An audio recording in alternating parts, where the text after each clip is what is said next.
Hello again, my friend. Welcome. Take a seat, take a drink, and let me tell you of the eternally hungry cannibal monster, the Wendigo. In the depths of the forest, the wind begins to rush against the fragile tree branches. A shrieking howl can be heard. It starts as a bone-chilling moan and continues to rise in both power and terror until it climaxes in blood-curdling horror. A sense of dread consumes you as you realise you are not alone in these woods. But it is too late. The Wendigo has found you. The Wendigo is a product of Algonquin folklore and is a beast that was feared by all. This terrifying creature was known to have its biggest impact during the winter months and was thought to be responsible for the manifestation of some of the darkest parts of the human spirit.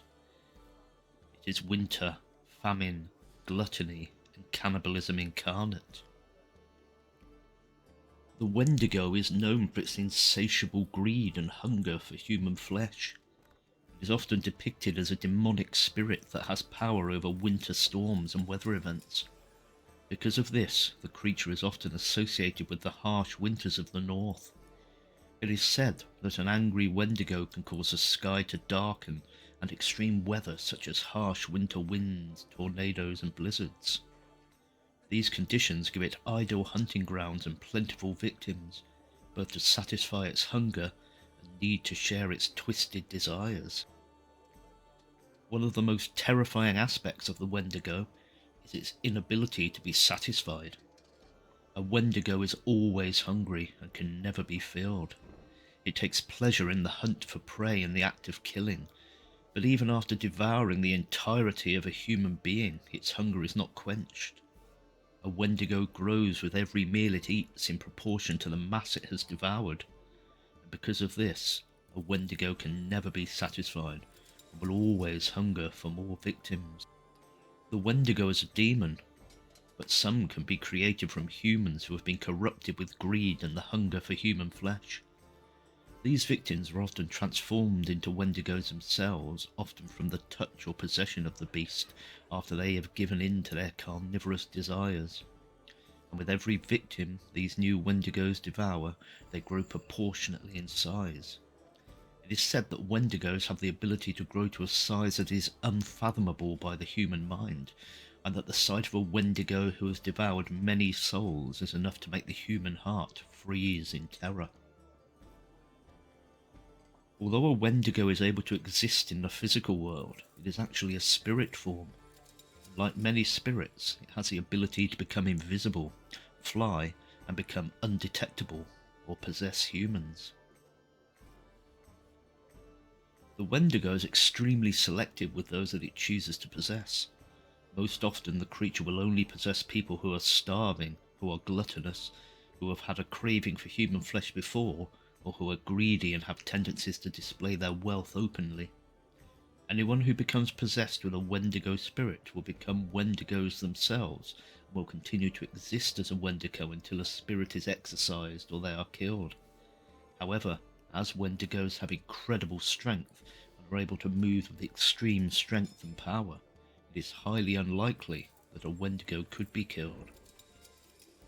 It is a ruthless and savage predator. It has heightened senses that allow it to tune into every inch of its hunting grounds, which often extend for many miles. Its sense of sight, smell and hearing are so impressive that it is able to track its prey and know the exact movements of its target, even if it is many miles away. And although it is always seeking to fill a deep hunger, it enjoys taking its time before a kill. It will often stalk its prey for hours on end, and will reveal its presence in small ways every so often in order to make its prey fearful. A person who has been stalked by a Wendigo will often feel a growing sense of dread that they are being watched or followed. The Wendigo is able to sense their fear and paranoia grow with each heartbeat. This brings the malevolent spirit a sense of excitement and anticipation for the kill. It is said that the final warning a Wendigo will give before striking is to unleash a blood-curdling howl in the harsh winter winds. The warning does little to help victims. By the time they hear it, it is already too late. Wendigos are also very intelligent compared to other similar beasts and demons. If they sense that they may soon run out of a food supply, they will sometimes take the entrails of their victims and put them in a large pot as a backup measure. These pots are then placed at the very tops of tree branches where only the Wendigo can reach. If a Wendigo senses that it will be a especially harsh winter, it will sometimes take victims alive and keep them prisoner in its lair until it is ready to feed. There is little that can be done to hide from a Wendigo. In fact, many believe that hiding is impossible. It is said that once a creature captures the scent of its prey, it will always know where the person travels, no matter how far they go. And unlike other creatures and spirits, a home will not keep a person safe from the reach of a Wendigo. There are many stories that document Wendigos who have managed to unlock a home from the outside and slaughter everyone inside. In these cases, the Wendigo usually converts a home into its lair and will hibernate for months or even years until it is awakened by its hunger and driven to eat more human flesh. Although a Wendigo is a fearsome opponent, they are not impossible to defeat. It is said that there are several measures that can be taken to protect oneself against a Wendigo. The first thing that should be done is to build a fire. According to legend, Wendigos will do anything in their power to avoid fire, possibly because it is thought that their hearts are made of ice. A Wendigo can be harmed by fire, but their wounds will heal quickly and they will only become more angry and obsessed with their intended victim. It is also thought that magical amulets and charms can be used to give oneself protection. As a Wendigo is a creature of pure and unbridled evil, it can be dissuaded with objects that have been charmed with protective spells. And last, but certainly not least, a weapon made of silver is required to go up against a Wendigo. It is said that silver is the only type of weapon that can seriously hurt a Wendigo. It can be killed with a weapon made of pure silver if it is driven through the creature's heart of ice. Once this has been done, the shards of the creature's heart must be placed in a silver box and buried in consecrated ground. Next, the body must be dismembered with silver weapons, slated and cremated. The ashes must be scattered to the four winds. Failure to properly follow this procedure will result in a resurrection of the creature and a bloody vengeance. The Wendigo is a fearsome beast with a gruesome appearance. It's often described as having long limbs and being extremely thin and almost emaciated due to its extreme hunger. Most of these creatures are said to be without hair, likely due to their extreme malnutrition. However, in colder regions it is reported that Wendigos sometimes have snow-white hair that is often matted with blood and other gore. The creature is said to have hands that are withered and bony, and at the end of a Wendigo's fingers there are sharp claws that are sharp enough to tear a person apart with a single touch. Many legends report that these claws are made of ice. This is often considered to be a testament to their control over the elements, especially winter weather. The Wendigo's mouth is filled with sharp, needle-like teeth that are stained in a disgusting shade of yellow. They are powerful enough to tear through flesh and break apart bones without difficulty. The stench of a Wendigo's breath is overwhelming and filled with death and corruption. Their tongues are said to be a terrible blue, and the mouth of the creature is always covered in blood. Some tales claim that the lips of the creature's mouth are missing. It is said that the Wendigo eats its own lips because of its extreme hunger. A Wendigo's eyes are said to be large, much larger than the average human's. Sometimes the eyes are described as glowing yellow or red. Other versions claim the eyes of a Wendigo are pushed back into the skull of the creature and constantly roll back and forth in blood. The only thing that is visible to human perception is the terrible glow of the eyes that comes from deep within the sockets of the skull.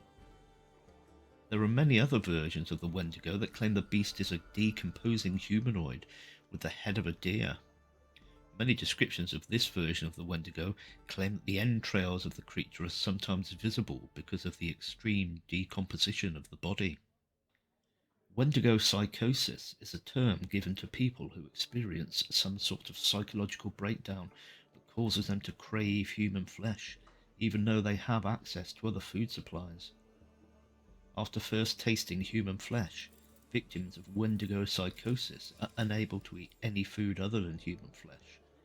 They see themselves as an invincible man-eating monster that can't be satisfied by anything else.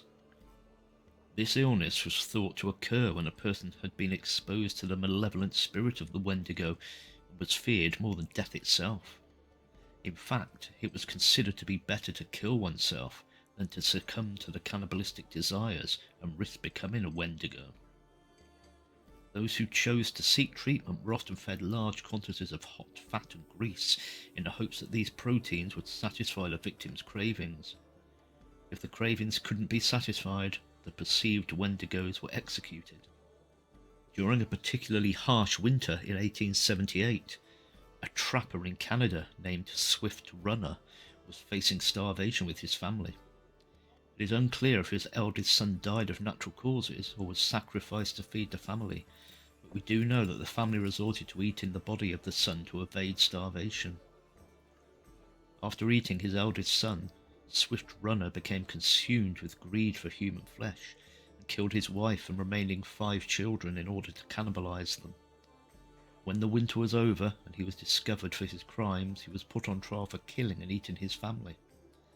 When it was determined that he was only 25 miles away from the nearest supply outpost and could have avoided starvation by simply travelling to obtain more food once the weather lightened up, he was diagnosed with Wendigo psychosis. Eventually, Swift Runner confessed to having Wendigo psychosis and killing and eating his family for the pleasure of devouring human flesh. He was then executed by the authorities. Among other powers of the Wendigo, it is thought that the creature is able to cause an illness called Wendigo fever. This disease is thought to be one of the ways the Wendigo is able to obtain victims to eat. It is said to start with a strange and disturbing smell. The only person who can detect the foul smell is the infected person. When the victim falls asleep, they will be plagued with terrible nightmares that will cause them to wake up and weep from fear. When they wake, they will begin to feel terrible burning sensations in their legs and feet, which causes them to run from their homes shrieking. All of the victims will inevitably run to the woods, shedding their clothing as they go. These victims are never seen again, and are assumed to have been eaten by the Wendigo. The tale of the Wendigo is often seen as a warning against corruption that was told to prevent people from engaging in immoral behaviours. The Wendigo was also likely used to serve as a metaphor to understand terrible acts committed by other people that couldn't be understood otherwise. As the tale of the Wendigo is associated with colder climates, it is often hypothesized that the tale was told to prevent people from engaging in the taboo act of eating human flesh. It also helped to dehumanize those who did decide to eat human flesh by giving others the explanation that they had been overcome with a Wendigo spirit and were no longer human. And so ends my tale of the Wendigo. I hope you found it interesting, and if you did, why not like, subscribe, and maybe leave a comment down below. Thank you for your company, my friend. I hope to meet with you again very soon.